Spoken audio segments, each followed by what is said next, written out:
Pemirsa, dimanapun Anda berada, orang hidup tidak lepas dari ujian Allah Subhanahu wa Ta'ala.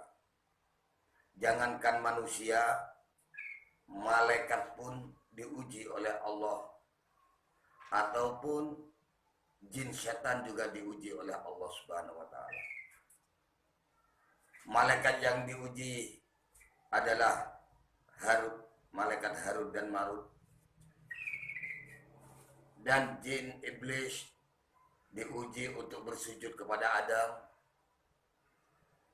Sedangkan manusia diuji dengan anba'ul balaya, macam-macam bala dan musibah. Apapun alasannya, semua ujian dan cobaan yang menimpa kepada kita tidak lepas karena adanya hikmah dari Allah Subhanahu wa Ta'ala. Karena Allah tidak akan menguji, tidak akan memberikan musibah, cobaan kepada kita, kecuali cobaan itu tadi memang kita betul-betul kuat pada dasarnya untuk menerima. Dan ada sebuah ujian Allah yang menimpa kepada kita, sebetulnya ujian itu ringan. Ringan merupakan penyakit.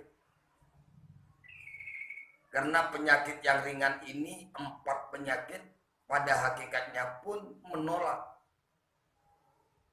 4 penyakit yang ganas-ganas atau yang kronis-kronis. Sesudahnya ayat surat An-Nisa turun, mayyamal su'an yujzabi. Siapapun yang berbuat keburukan, pastilah ada pembalasannya. Keadaan Abu Bakar bertanya kepada Rasulullah, kaifa shalah ya Rasul? Baiknya gimana ya Rasul menanggapi ayat ini? Kanjeng Nabi mengatakan, alasta tamrod, alasta tusab, alasta allal awa. Apakah engkau tidak pernah sakit, Abu Bakar? Apakah kamu tidak pernah kena musibah?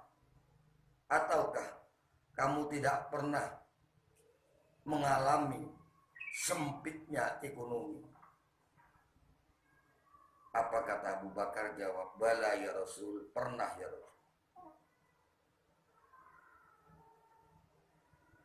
Dari adanya semua yang dialami ini, termasuk dalam kategori kafarat, pelebur dari dosa-dosa, penghapus dari kekhilafan, kesalahan kita yang selama ini kita kerjakan. Jadi efek dari adanya keburukan yang telah kita kerjakan, maka Allah akan menguji baik lewat penyakit, musibah maupun ujian yang lain. Memang tidak semuanya ujian itu datangnya dari dosa. Sebagaimana ujian yang menimpa kepada Anbiya wal Mursalin. Karena Anbiya dan Mursalin termasuk maksum, terjaga dari dosa-dosa. Akan tetapi kemungkinan dari orang-orang yang menjadi warasatul Anbiya, sebagaimana aulia illah, mungkin Allah tetap menguji tanpa dengan adanya dosa-dosa. Tapi ada yang saya katakan tadi, 4 penyakit yang ringan. Kanjeng Nabi mengatakan la takrohu arba'atan di arba'atin. Janganlah kamu benci, janganlah kamu tak senang hati dengan adanya 4 penyakit ini, li arba'atin, karena kemanfaatannya untuk 4 penyakit pula. Yang pertama, la takrohur romat. Jangan benci kepada sakit mata.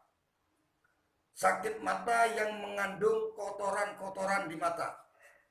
Istilah orang Jawa belen. Orang Madura mengatakan bile. Karena adanya romat itu, sakit mata, kotoran itu, belen itu, fa innahu yaqta'u uruqal ama. Karena belek itu tadi akan memutus akar-akar kebutaan. Untuk itu, kalau melihat dari ganasnya buta, alangkah kita bersyukur kepada Allah Subhanahu wa Ta'ala cuma dengan adanya menerima ujian yang merupakan belek ataupun sakit mata. Yang kedua, termasuk kita itu tidak boleh benci kepada penyakit yang ringan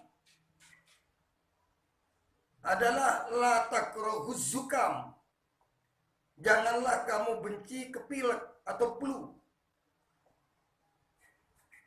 Fa innahu yaqta'u uruqal judam.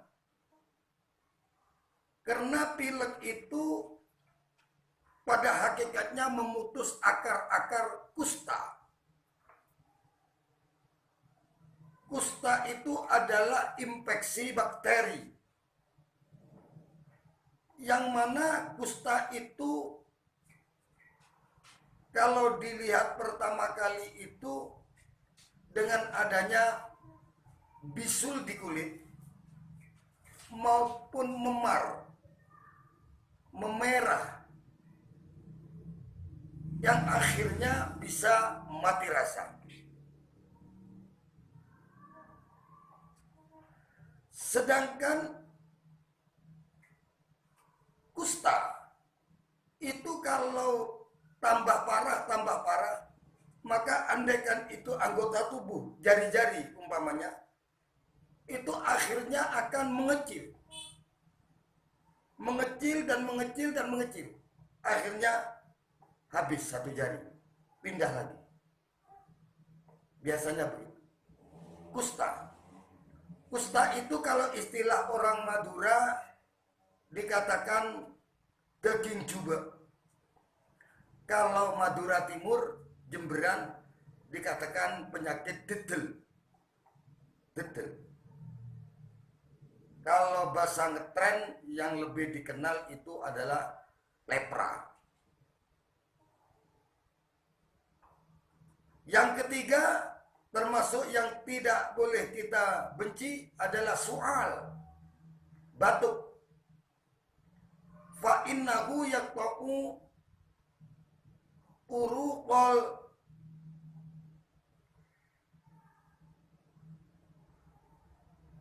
falij. Fa innahu yaqta'u uruqal falij. Dikarenakan batuk itu memutus akar-akar hemiplegia. Hemiplegia itu adalah ketidakfungsian separuh badan kita, baik kanan maupun kiri. Bahasa ngetren, hemiplegia itu dikatakan stroke. Dengan adanya batuk yang diberikan oleh Allah, otomatis melancarkan peredaran darah. Melancarkan di mana keadaan darah kita tersumbat. Baik dengan adanya kolesterol, maka terus-menerus dengan gerakan-gerakan batuk, maka Allah akan melancarkan pembuluh darah itu yang akhirnya penyakit falij atau hemiplegia akan lenyap dari badan kita atau dijauhkan dari penyakit hemiplegia itu tadi. Hadirin pemirsa dimanapun Anda berada, kita sangat-sangat bersyukur kepada Allah suatu kenikmatan yang merupakan batuk kalau kita banding dengan beratnya falij atau stroke. Sekali lagi, kita kalau diberi batuk kita syukuri, kita sabari. Karena bala apapun kita sabari, tapi kita tidak boleh meminta bala dari Allah Subhanahu wa taala. Karena apa? Sekecil apa bala yang kita minta, tidak akan kita kuat menerimanya. Tapi sebesar apa bala yang memang terus dari kudratullah, iradatullah, pastilah kita akan kuat menerimanya. Karena Allah tidak akan menguji tanpa kemampuan kita. Yang keempat, termasuk yang tidak boleh dibenci oleh Rasulullah, la takrahud damamil. Janganlah kamu benci ke bisul. Bisul, udunen, bahasa Jawa udunen. Budun, dari bahasa Timur. Fa innahu yaqta'u uruqal baros. Dikarenakan udun itu memutus akar-akar vitiligo. Akar-akar vitiligo. Vitiligo itu adalah sebuah penyakit iritasi yang menyerang kepada sel-sel pigmen. Sehingga pigmen kita tidak bisa memproduksi warna kulit. Kalau di rambut tidak bisa pigmen kita memproduksi warna rambut. Kalau di kulit, warna kulit. Dan sering vitiligo itu menyerang kepada manusia di daerah mulut. Dan juga di daerah jari-jari tangan. Juga sering lagi vitiligo itu di area mata. Dan juga di area janggut. Itu vitiligo. Vitiligo itu kalau sudah pigmennya tidak bisa memproduksi warna, maka akhirnya menjadi putih. Putih ini menjadi belang. Makanya baros di dalam istilah Kiai Jawa itu sering dimaknani baros itu penyakit belang. Itu di pondok-pondok mana itu biasanya belang. Itu baros. Vitiligo. Jadi para pemirsa semuanya, kotoran-kotoran yang dibuat lewat udun ataupun lewat bisul itu sebetulnya sama dengan membuang penyakit, yang mana penyakit itu akan ngerusak kepada sel pigmen kita, yang mana pigmen kita nanti mengakibatkan tidak bisa memproduksi warna kulit maupun warna kuku maupun warna rambut, yang akhirnya kalau rambut kita menjadi putih memerah semuanya seperti orang barat, ataupun boleh dikatakan brengos aja. Ini brengos itu kalau nanti kena vitiligo aja ya sama seperti rambut disemir, tidak bisa membuat warna hitam karena pigmennya itu rusak. Hadirin pemirsa dimanapun Anda berada, mari kita bersyukur kalau memang Allah memberikan penyakit 4 yang ringan ini dengan cara kita bisa mensyukuri, dengan cara kita melihat di balik itu ada hikmah besar yang ditolak oleh Allah Subhanahu wa taala, merupakan penyakit yang sangat-sangat kronis. Pemirsa, ada sebuah ungkapan kepada Abi Dzar. Ada orang mengatakan, ya Aba Dzar, innama nasikhu wa la nasqam. Saya pilih sehat aja lah, tidak sakit, walaupun ringan-ringan enggak lah. Katanya begitu. Qala sami'tu Rasulullah sallallahu alaihi wasallam anna sidaa wal malilata la yuzalani minal mu'min wa in kana dambuhu misla uhudin hatta yada'ani damba misqala habbatin min khardalin au kama qala. Pusing, sakit kepala dan malila. Malila itu adalah iritasi dan peradangan. Malila adalah sebuah penyakit yang dikatakan perikarditis. Perikarditis adalah penyakit yang menyerang ke kantong jantung, yang mana kantong jantung itu menjaga jantung biar tidak bergeser kalau ada gesekan. Jadi perikarditis ataupun iritasi dan peradangan itu akan menyerang ke situ. Akan menyerang jantung. Artinya adalah sakit kepala dan serangan jantung itu tidak akan lenyap. Tidak akan lenyap dari kaum mukmin walaupun dosanya sebesar gunung Uhud, sehingga dia akan meninggalkan dua penyakit itu akan meninggalkan kalau sudah ketiadaan dosa kita atau dosa orang mukmin sekecil biji sawi. Dengan kata lain, lebih jelasnya, kita tidak bisa menghindar dari sakit dan penyakit kalau memang diri ini masih punya dosa. Sekecil apa itu dosa atau sebesar apa itu dosa, tetap Allah akan memberikan ujian kepada kita semuanya. Maka dari itu, mari kita banyak istighfar kepada Allah. Karena apa? Karena ada ujian yang menghalangi kepada kenikmatan yang akan datang kepada kita, dan juga ada dosa yang mana menghalangi datangnya rezeki kepada kita, dan ada dosa yang mencegah turunnya hujan, dan juga ada dosa yang menghalangi kepada sinarnya mata hati kita.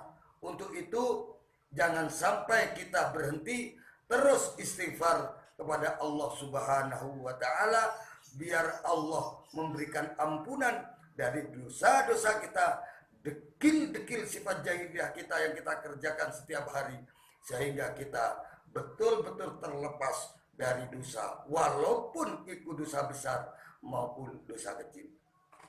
Pemirsa yang kami hormati, sekali lagi jangan ketinggalan subscribe Anda biar berlangganan dengan video kami.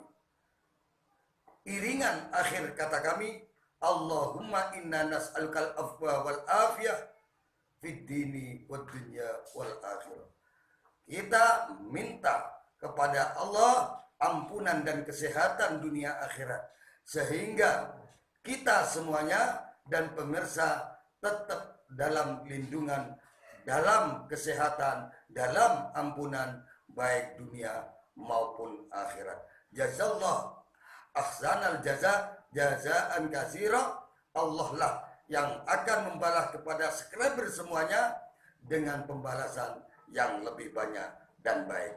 Bagikan ke teman Anda video kami, semoga bermanfaat dunia dan akhirat. Wassalamualaikum warahmatullahi wabarakatuh.